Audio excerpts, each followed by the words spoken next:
창세기 네 명의 족장을 소개를 하는데 아브라함, 이삭, 야곱, 요셉 이 네 명의 이렇게 족장들이 이렇게 등장을 하잖아요. 많은 분량들이 있어요. 그 중에 이제 이삭은 좀 짧은 편이에요. 그래서 짧아도 이렇게 여러 가지 스토리가 있죠. 이제 이스마엘과 이제 태어나서 다투는 이야기들이 있고, 그리고 모리아 산에서 아버지가 이삭을 하나님께 또 바치는 이야기, 이제 하나님께 번제로 드려질 뻔한 이야기죠. 그리고 이제 아내 리브가를 만난 이야기, 그리고 이제 기도로 야곱과 에서를 낳은 이야기, 그리고 오늘 읽었던 창세기 26장 흉년이 와서 그랄 땅에 내려간 이야기, 이런 이야기들이 있어요. 이삭의 그런 이야기들이 우리에게 또 오늘 특별히 26장의 말씀이 교훈을 주는 게 뭐냐면, 흉년이 찾아왔을 때 하나님의 사람들은 하나님께 귀를 기울여야 한다는 것을 보여줘요. 1절에 보면 아브라함 때 흉년이 들었던 것처럼 이삭의 때도 흉년이 들었다. 고대 근동도 그렇고 지금도 그렇지만 이 팔레스타인은 이제 우기 건기가 있어가지고 또 이렇게 비가 내려는 시기들 내리지 않는 때가 있는데, 또 이제 흉년이 이제 들어서 계속 이제 비가 내리지 아니하는 그런 때도 이제 있다는 것을 우리가 보여주고 있죠. 흉년이 찾아왔을 때, 삶의 기근이 찾아왔을 때 하나님의 사람들은 어떻게 해야 되냐. 2절의 말씀을 보면 하나님이 이삭에게 어떤 말씀을 하냐면, 애굽으로 내려가지 말고 내가 너에게 지시한 땅에 거주하라, 이렇게 말씀을 하고 있어요. 그러니까 어떤 흉년이 찾아오면 내가 계획을 해서 하나님께 묻지 아니하고 그냥 문제를 해결하는 쪽으로 빨리 몸을 움직이지 말라는 거예요. 우리는 여러분 빨리 너무 움직이려고 하는 게 이게 우리 인간의 습성이 있어요. 애굽은 너무 빨리 움직일 수 있는 너무 좋은 장소잖아요. 곡창지대, 나일강이 있는 곳에서 너무 풍족하니까 눈이 이렇게 보이는 대로 빨리 움직여 버리잖아요. 문제를 빨리 해결해 보려고 한다는 거예요. 우리의 삶에서 어떤 흉년이 왔을 때 하나님은 나에게 무엇을 원하실까? 하나님이 나에게 이곳으로 오게 하셨고 이런 일을 겪게 하셨다면 어떤 이유가 있을 거 아니에요. 우리 하나님의 주권을 믿는다면 우리 하나님께 물어야 되죠. 하나님의 음성에 귀를 기울여야 돼요. 항상 이게 우리 안에 영적인 습관으로 자리가 잡혀 있어요. 하나님, 이게 무슨 뜻입니까? 내가 무엇을 행하기를 원하십니까? 스톱하고 어떻게 돼요? 귀를 기울여야 돼요. 근데 이삭이 이렇게 좋은 모습을 보여주고 있어요. 근데 여러분, 이 애굽으로 내려가지 말라 할 때 애굽으로 내려간 사람 있죠? 누가 내려갔어요? 아버지 아브라함이. 그러니까 여러분, 오늘 26장에 보면 아브라함 때 아브라함은 막 이런 이야기들이 되게 반복하거든요. 아브라함에서 이제 이삭이 배워야 될 것이 있고 배우지 않아야 될 게 있어요. 배워야 될 게 훨씬 많은데 또 배우지 않아야 될 모습들이 있어요. 흉년이 찾아왔을 때 아버지처럼 애굽으로 내려가면 안 된다라는 거예요. 우리는 하나님 말씀에 이끌리고 살아가야 된다. 하나님의 사람들은 이런 모습을 이제 이삭이 잘 보여주고 있죠. 그리고 이제 이삭이 우리에게 또 보여주는 게 뭐냐면, 그 흉년의 때 하나님의 약속의 말씀에 붙들린다는 거예요. 3절부터 5절 내용이 이제 하나님이 그 이삭에게 주시는 약속이잖아요. 이 땅에 거류하면 내가 너와 함께 있을 것이다. 하나님이 준 약속이에요. 그러니까 지시하는 땅에 가면 하나님이 함께 있다는 거예요. 항상 내가 머물던 그곳에만 하나님이 계신 게 아니라 하나님이 지시하는 곳에 이르는 것. 항상 우리는 뭘 생각해야 되냐면 어떤 장소가 아니에요. 하나님이 주체가 돼야 되잖아요. 내가 하나님과 함께 있으면 어디든지 가도 되는 거예요. 내가 너와 함께 있을 것이다. 임마누엘 하겠다라는 거예요. 그래서 구약에서 말하는 임마누엘이잖아요. 하나님이 뭐라고 합니까? 너에게 복을 줄 것이다. 이 모든 땅을 너와 내 자손에게 주리라. 이렇게 이야기를 하고 있어요. 근데 사실 이제 그 아브라함에게 주셨던 것은 뭐냐면, 그러니까 이삭에게 주셨던 것은 이제 지금 이삭에게 이 주셨던 이 이야기, 이것은 이제 아브라함에게 주셨던 이야기잖아요. 너와 너 후손에게 모든 땅을 주겠다라는 아브라함에게 주셨던 거거든요. 그래서 내 아버지 아브라함에게 맹세한 것을 이루겠다 이야기합니다. 그래서 4절에 내 자손을 하늘의 별과 같이 번성하게 할 것이다. 너와 너의 후손에게 땅을 주고, 그리고 어떻게 해요? 별과 같은 자손을 주시겠다는 게 하나님의 약속이잖아요. 그래서 내 자손으로 말미암아, 그의 후손에서 누가 태어납니까? 예수 그리스도가 태어나서 천하 만민이 복을 얻게 되거든요. 그러니까 앞으로 이제 이루어질 그 하나님의 약속은 엄청나요. 지금 비록 흉년이 찾아왔지만 앞으로 어때요? 하나님이 엄청난 복이 예비되어 있다라는 거예요. 이 약속을 아브라함에게 주셨던 것인데 다시 상기시켜주고 있는 거예요. 이는 아브라함이 내 말을 순종하고 내 명령과 내 계명과 내 율례와 내 법도를 지켰습니다. 그러니까 지금 이제 이삭이 해야 될 건 뭐냐면 뭐예요? 하나님 주신 약속을 믿고 하나님 말씀을 따라 순종하고 사는 것, 그것이 이삭이 해야 되는 일이에요. 근데 이삭은 그랄 땅에 내려가면서 이 말씀을 상기시키고 있어요. 말씀을 굳게 붙잡고 있다는 거예요. 하나님의 음성을 들으면서 하나님이 아브라함에게 이미 주셨던 약속, 그리고 그 약속이 나에게도 주신 약속이잖아요. 이 약속에 붙들려 있는 거예요. 하나님의 사람들이 무엇을 위해서 살아야 되는지, 무엇을 붙잡고 살아야 되는지를 이삭이 너무 잘 보여주고 있는 거예요.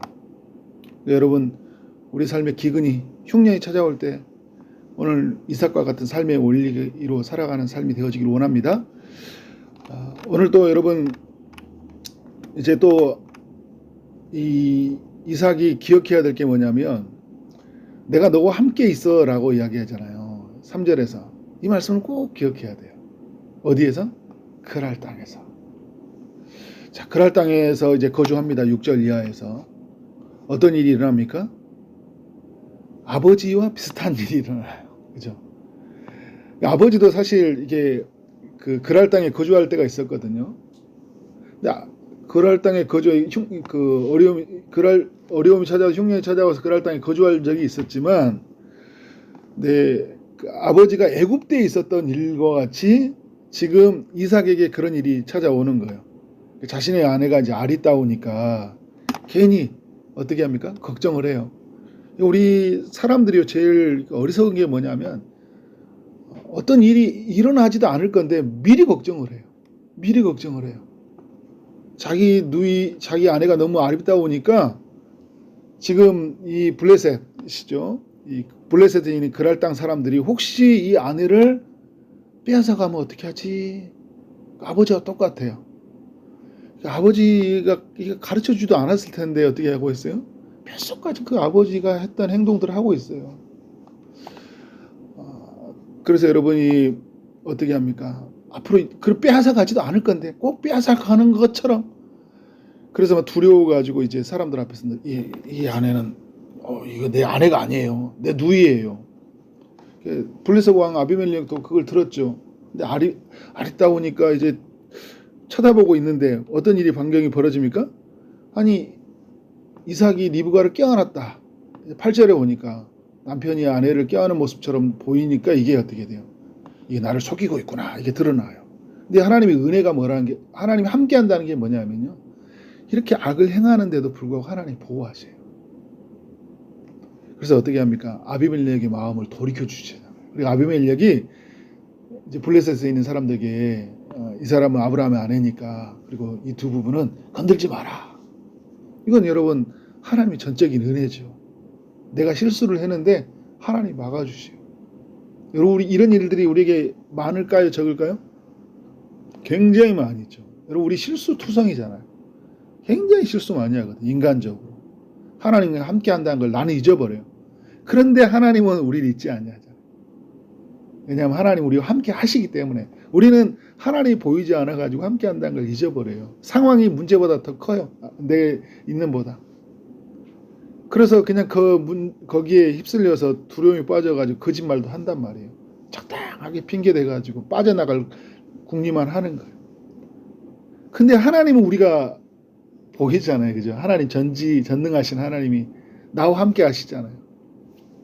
그래서 실수 많은 우리의 그 허물을 덮어주셔서 어떻게 해요? 우리에게 있는 화를 또 회를 당할 것을 하나님 막아주시잖아요. 지금 이삭의 이야기를 통해 우리에게 알려주고 있잖아요. 저도 그렇게 살다 보면 이런 실수도 이런 연약함이 드러나면 참 사람들 앞에서 망신 많이 당하겠다. 하나님이 다 가르쳐주시는 것들이 많더라고요. 그리고 근데 이제 이 모습이 이제 어떻게 해요? 이삭에게는 있지만 또 이삭에게 이렇게 여러 모습들을 보면 신실하다. 그랄 땅의 모습이 신실한 모습으로 이렇게 실수가 있지만 또 하나님 앞에 신실한 모습을 따라서 사는 모습이 이제 이후에서 나타나는 게 12절 이하예요. 12절 이하에서 어떻게 합니까? 이삭이 농사를 하죠. 원래 이삭이 유목민인데 이제 그랄 땅에 가서는 어떻게 돼요? 계속 뭐 양과 소 다 가지고 가는 것들이 아니잖아요. 거기 가서 어떻게 해요? 농사 짓고 사는 거예요. 농사 짓고 사는데 이 양들 키우고 소 키우는 이 전문가가 어떻게 돼요? 농사 짓고 사는데 100배나 얻었대요. 왜? 하나님께서 복을 주시니까. 일할 수 있는 지혜를 주시고 경영할 수 있는 지혜를 주시니까 또 비옥한 땅을 하나님 허락하심으로 그래서 어때요? 그 사람이 창대하고 왕성하여 마침내 거부가 되었다.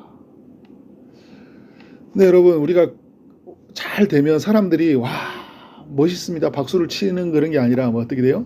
14절에 보니까 블레셋 사람이 그를 시기했다. 우리가 여러분 잘 되는 걸 못 봐요. 예수 믿어서 축복받았습니다. 그러면 사람들이 우와 나도 예수 믿어야 되겠습니다 막 하면서 박수 칠 것 같아요. 시기예요. 왜? 그 사람이 잘 되는 것은 내가 어떻게 해요? 나의 것을 너무 초라하게 만든 것도 하고 그 사람을 빼앗아야지 내가 더 부자가 된다는 것들이 있으니까 어떻게 해요? 어떻게든지 시기하고 빼앗으려고 하는 게 세상이잖아요. 그래서 여러분 이 사람들이 어떻게 하냐면 이제 막 그 우물에서 나오는 것들에서 농사가 지어서 100배를 얻으니까 흙으로 메워버리잖아요. 에이씨 다 막아서 농사 망해버려라 막 이런 거잖아요. 그리고 어떻게 해요? 떠나는 게 좋겠다. 너무 힘이 커지니까. 애굽에서 이스라엘 백성들이 막 번성해질 때 애굽 왕이 두려웠던 것처럼 어떻게 해요? 블레셋에 있는 사람들이 너무 커지니까 불안한 거예요. 그래서 떠나라 하는 거예요. 근데 여러분 이삭이 떠나요. 떠나라고 하면 떠나요. 좀 바보 같아. 권리를 주장할 수 있잖아요. 내가 어떻게 한 건데 막 이럴 수 있는데 떠나요. 그래서 그랄 골짜기에 장막을 치고 거기 거류하는데 다시 이제 우물을 파죠. 그런데 우물을 다시 메워버려요. 사람들은요. 그리고 이제 여러분 다시 또 다른 곳에 가서 우물을 파요. 근데 이 사람들이 자꾸 오면 다투려고 해요. 싸우듯이 오는 거예요. 이삭이 어떻게 대처합니까? 안 싸워요. 누구와 비슷해요? 이제 거기에 있는 목자들과 이렇게 보면 이렇게 싸우면 이렇게 20절에 보니까 그랄 목자들이 이삭의 목자와 다투었다. 이제 가면서 이제 양들도 키워주고 망하는 일들이 일어날 거 아니에요. 다투는 일이 일어나는데 우리 것이라 주장하니까 어떻게 된 거예요? 다투지 아니함으로 이야기해요. 다투지 아니했다. 아버지와 비슷하잖아요. 그러니까 아버지가 이 아버지 영향이 큰 거예요. 좋은 거 나쁜 거 다 받았거든요. 그죠? 아버지가 하지 했던 나쁜 행동을 하지 않아요. 또. 근데 어떤 면에도 아버지가 똑같아요. 우리가 좀 그런 것 같아. 그래서 우리를 겸손하게 만들잖아요. 참 어떨 때는 참 난 저 사람하고 달라. 그래도 나는 뭐 이렇게 잘하잖아. 근데 똑같아. 그러면서 아유 나랑 그 사람이나 별반 다를 게 없구나. 아 주여 주님의 은혜가 없으면 난 못 삽니다. 이렇게 나오잖아요. 근데 오늘 여기서 보면 너무 신실해요. 다투지 않는 방식입니다. 여러분 하나님의 사람들의 삶의 방식이에요. 왜냐하면 하나님이 하늘에 그 비를 주관하셔서 하나님이 나를 풍성케 하시잖아요. 사람들이 나를 우호적으로 평화롭게 해주기 때문에 내가 여러분 농사 짓고 잘 사는 게 아니에요. 여러분 주변에 있는 시기하는 사람들이 다 내 편이 되기 때문에 내가 농사 되는 게 아니라니까요. 내 거래처에서 사는 사람들 더 많아져서 우리가 여러분 회사가 되는 게 아니에요. 하나님이 주관하셔야 된다는 걸 아는 거예요. 이게 복의 원리를 아는 거예요. 그래서 여러분 이삭은 어떻게 돼요? 그래? 그럼 다투지 말자. 너 다 가져. 너 다 가져. 왜? 나는 하나님이 계시니까. 여러분 사람들이 이렇게 있더라도 요즘에 카드 시대니까 얼마나 좋아요. 현금 너 다 가져가. 있으면 나 이 카드만 있으면 되는 거죠. 하나님의 이름으로 내가 그곳에서 제단을 쌓고 여호와 이름을 부르는 그곳에서 하나님 임재하시고 나의 삶과 내가 경영하는 그 모든 것을 다스리신다는 그 믿음이 있기 때문에 어떻게 된 거예요? 이삭은 그렇게 다투지 않는 거예요. 그래서 여러분 25절에 이삭이 그곳에 제단을 쌓고 여호와 이름을 부르며 장막을 쳤다고 하잖아요. 하나님이 어떻게 해요? 이 이삭이 하는 것마다 하나님 복을 내려주시는 거예요. 근데 그래서 이제 이삭이 이것을 떠나서 보는데 사람들이 이제 찾아와서 다시 이제 그 가나안 땅으로 가는 여정 속에 찾아와서 뭐라고 하냐면 28절에 그들이 이르되 여호와께서 너와 함께 계심을 우리가 분명히 보았으므로. 여러분 이게 오늘 3절에서도 여호와께서 함께 계신다 이야기했잖아요. 28절에도 여호와께서 너와 함께 하신다라는 거예요. 우리가 봤다라는 거예요. 사람들이 본 거예요. 이 사람은 이삭이라는 사람은 그냥 한 사람의 움직임이 아니에요. 이게 뭔가에 의해서 이끌려서 움직이는 거예요. 어떤 존재가 그를 붙잡고 있는 거예요. 근데 그게 보인 거예요. 이게 여러분 눈에 확 보였겠어요? 하나님이 뒤에서 막 이렇게 보인 게 아니잖아요. 그가 선택하고 결정하고 하는 모습을 보면 이건 사람이 아니에요. 이거 사람이 아니에요. 보인 거예요. 분명히 보았다는 거예요. 그래서 뭐랍니까? 우리 사이 곧 우리와 너 사이에 맹세하여 너와 계약을 맺으리라. 너는 우리를 해하지 말라. 이렇게 하고 있어요. 여러분 아브라함과 이삭은요. 지금 이삭의 때는 지금 가나안 땅에 정착기에 지금 그 자기 땅이 아니라니까요. 아직 약속을 받았지 그 땅이 자기 게 아니에요. 아브라함의 영역은 이렇게 사람들 안에서 이렇게 그냥 어떤 사람에 불과해요. 그런데 블레셋이나 이런 힘이 강한 나라가 와가지고 뭐라냐면 우리 뭐 어떻게 하는 거예요? 해하지 말라. 이는 우리가 너를 범하지 아니하고 선한 일만 내게 행하여 내게 평안히 가게 하였음이라. 이제 너는 여호와께 복을 받은 자니라. 그러니까 하나님께 복 받은 자니까 어떻게 하는 거예요? 우리 싸우지 말자. 그동안 내 싸우던 인간들이 어떻게 해요? 싸우지 말자 그러는 거죠. 그리고 나 해하지 말자. 절대 해하지 않겠다. 그러니까 아브라함의 말할 수 없는 그 뭔가의 권위 얘가 느껴진 거예요. 싸우지 않았는데 더 강한 힘을 그 사람에게 느껴진 거죠. 그러니까 이삭에게서. 이삭의 삶은 어떻게 된 거예요? 그곳에서 하나님의 평안한 삶을 하나님이 지키게 하시는 거예요. 수많은 그 대적들이 있고 위험의 요소들이 많은데. 그래서 여러분 그렇잖아요. 하나님의 사람은 어디 가서 나 또 삶을 살지? 어떻게 내 인생을 경영해 가지? 걱정하지 말라는 거예요. 어떻게? 하나님이 함께한다. 오늘 이삭이 오늘 우리에게 보여주고 있어요. 하나님의 사람들, 믿음의 사람들은 어떻게 살아야 되냐? 흉년이 찾아왔을 때 어떻게 살아와야 되냐? 위험이 찾아왔을 때 어떻게 찾아야 되냐? 시기하는 사람, 다투듯이 나에게 달려오는 사람들이 있을 때 어떻게 살아야 되냐? 우리는 하나님과 함께하는 사람이다. 주신 약속, 우리에게 들려주는 말씀에 붙들려 사는 삶이 되어지기를 주님의 이름으로 축원합니다. 네, 기도하도록 하겠습니다. 하나님 아버지 감사합니다. 오늘 창세기 26장의 말씀을 통해 우리 모두에게 교훈하시니 감사합니다. 하나님의 사람들이 어떻게 살아야 되는지를 알려주신 주님, 오늘 우리에게 들려주는 말씀을 따라 살고 어떤 순간에서 우리와 함께 하신다는 그 하나님의 붙드심으로 그리고 하나님의 우리에게 주시는 그 약속에 근거해서 그렇게 사는 삶이 되게 하여 주옵소서. 여러 기도의 제목을 가지고 하나님 앞에 기도하며 나가는 모든 심령에 주님이 찾아가셔서 은혜를 베풀어 주옵소서. 오늘 하루의 삶에서 크고도 놀라운 일들을 행하여 주시는 우리 하나님께 모든 영광을 올려드리며 예수 그리스도 이름으로 기도를 쌓옵나이다. 아멘.